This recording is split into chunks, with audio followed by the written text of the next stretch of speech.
Alright, buckle up, folks, because today, we're diving headfirst into a Mekong Delta tractor showdown. We're pitting two 25-35 horsepower mini tractors, like the Kubota L4508 or L5018VN, against each other, in a head-to-head battle of traction and efficiency. The challenge?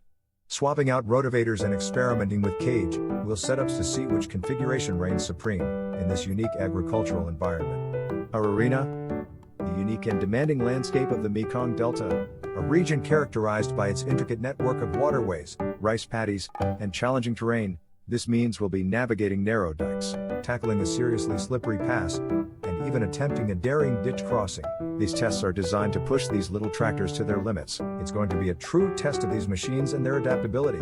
First up, we'll get the tractors ready for the contest. This involves a meticulous preparation process, carefully swapping out the standard rotavator setup for a set of cage wheels. These cage wheels, with their aggressive design, are purpose-built to provide superior grip in muddy or loose conditions, common in the Mekong Delta. But will they outperform the conventional setup, especially when facing varying terrains? Now, the clock is ticking, and the pressure is on. We'll be meticulously timing each run, measuring the sink depth of the wheels as they traverse the challenging courses, and of course, keeping a close eye on fuel consumption. These three critical metrics, timing, sink depth, and fuel use, will be the key performance indicators, the data that will determine the ultimate winner.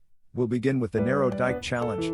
This presents a tight squeeze for these compact tractors, where maneuverability is paramount. We'll assess how each configuration handles the tight turns, the potential for tipping, and the overall control in a confined space. The cage wheels, designed to bite into the terrain with their specialized treads, will be put to the test. But do they offer enough precision and control for these delicate maneuvers?